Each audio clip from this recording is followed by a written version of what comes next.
Hi everyone, I'm the plant propagator and welcome to my channel. Today I am going to be behind the camera. It's a warm day. It's been raining off and on all day, and I just thought I wanted to make a quick video and show you some of the dens around my house. I got a lot of things blooming, a lot of things coming, and I've got some hybrids and some first blooms on some of my dens. These are largely NoID dendrobiums here that are growing around my date palm here. I do have one that I know what it is, and that is right here. This is Judy Roots, and Judy Roots is going to be loaded. So I don't know if you can see all of the bloom spikes coming out of that. So I think she'll be fully open in another couple weeks. There's another Judy Roots over here, and this is what the blooms look like after they've been open for a little while. So it's a different plant right here, and this plant is also doing really well. I got a NoID dendrobium right there, but lots of things happening, lots of nice new growth and blooms coming out on my dens. What I want to do is shift now and head into the backyard and show you some seedlings, some blooms on seedlings from some crosses that I know about, and then I got a first bloom on something that was a real surprise, and I don't know what it is. All right, so let's shift locations and I'll show you some more den flowers. Okay, and we're back. So this is Dendrobium Wu Lang, and I'm showing you this because this is the parent of a lot of the den flowers that I'm going to show you in a few minutes. But this is a plant that is growing on my palm tree, and I mean, it just does really well. Good, vigorous grower, striking flower, at least to me. And the nice thing about it, it's fragrant. And if you weren't able to notice, there's tag hanging from this one, and then there's a tag hanging from, tag right there, hanging from this group right here. And so I like using this for my crosses because the bloom is striking, it crosses pretty easily. And I'm getting progeny out of this in a pretty good amount of time. It's a good vigorous grower. The only problem is it's so big. I mean, there's another flower spike in the foreground that's coming out of the same plant. And again, more flowers coming out there. If we look at the one behind it, you can see, I think those are flowers and not keikis coming out there, there, so, and right, and two in the top. So they're going to be, there's six, it looks like there's 6 spikes coming out just on this one new cane growing out of this plant. So this is going to be loaded. You know, a good vigorous plant, and the flowers do put on quite a show. And like I say, this is just mounted, and I've showed this to you in the past. This is just mounted onto my tree.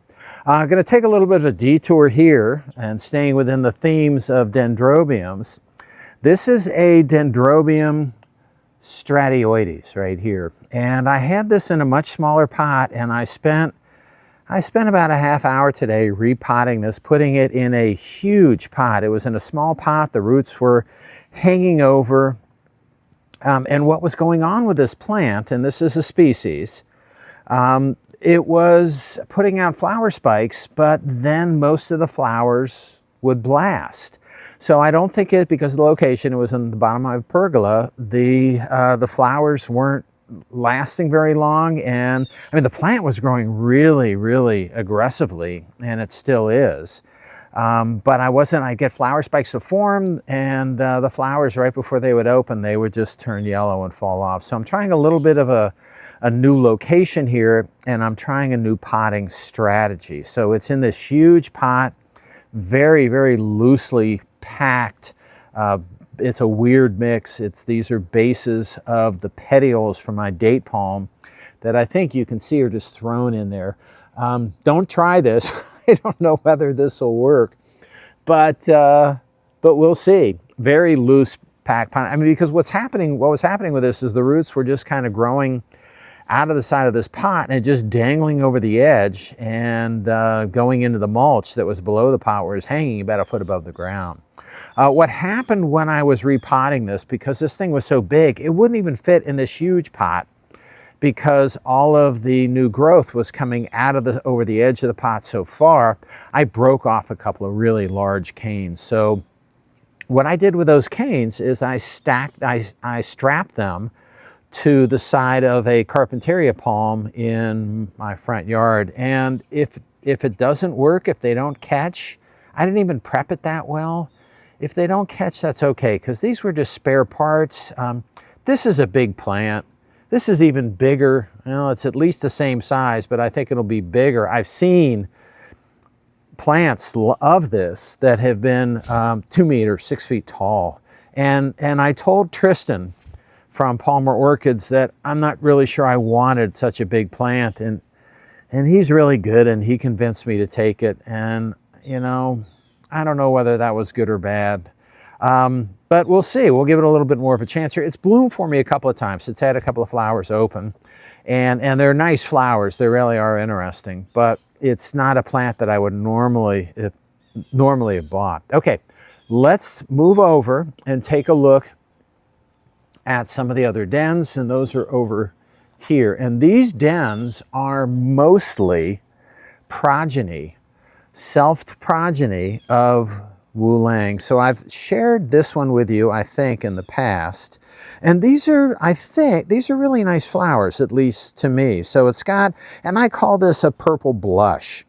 So this is the first one, the first progeny plant that bloomed for me. And this now has 3 flower spikes on this plant. And, you know, it's a good, vigorous, big grower.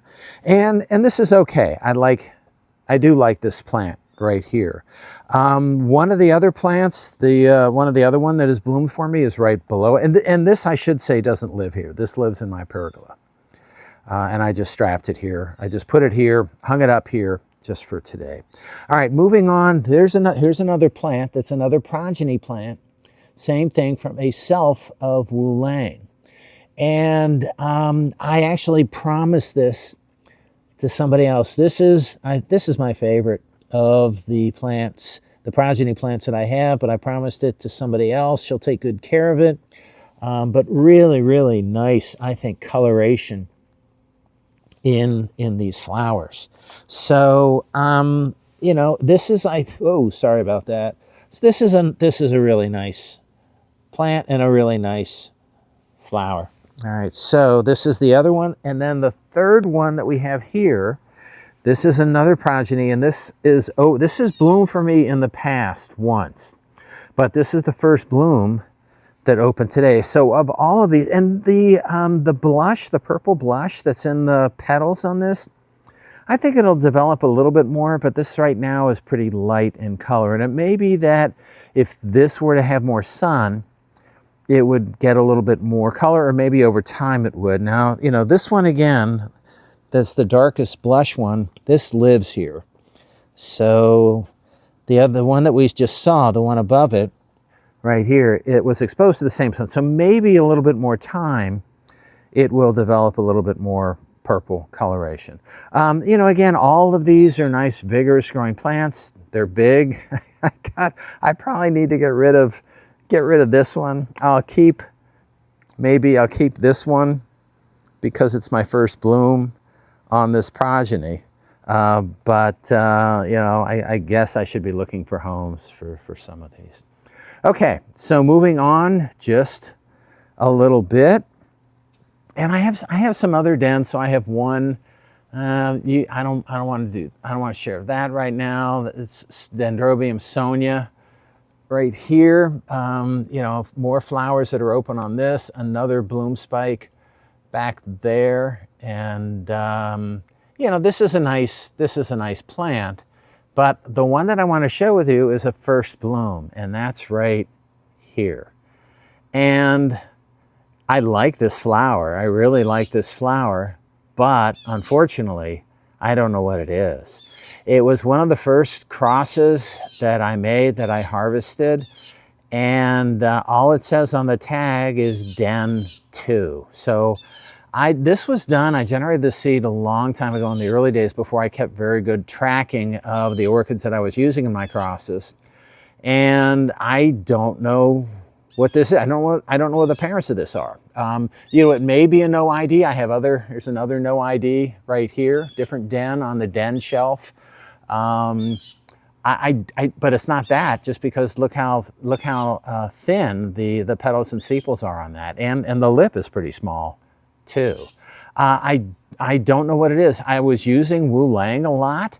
The lip does look like it could be Woo Leng. It has that same type of moving down to this den. It has the same type of color and pattern, but the petals are just really thin compared to what I have. You know, I thought it might have been a Woo Leng self until it opened. And because I didn't keep good records, I don't think I could call it that. I don't know. What do you think? Anyway, that's the first bloom, and that is the only bloom on this spike, because the other blooms, because these things stick out. Let me give you a side view. All these orchids all these dens stick out from the side of my shelf. I think this one might have just gotten knocked off or something. I'm not sure what happened with that. You know, again, I like the flower, but because I don't know what it is, I really can't call it anything. Okay, that's all I wanted to share with you today is, again, I want to share with you Woo Leng, 3 known Woo Leng progeny plants, and then this mystery that might be Woo Leng progeny, but it doesn't look like it because the flower is so unusually shaped. Okay, that's all I have for you today. I hope you enjoyed my video. If you did and you want to keep on seeing them, please click on like, share, and subscribe to my channel if you're not already a subscriber. All right, that's all I have for you. Again, I hope you enjoyed it, and happy propagating.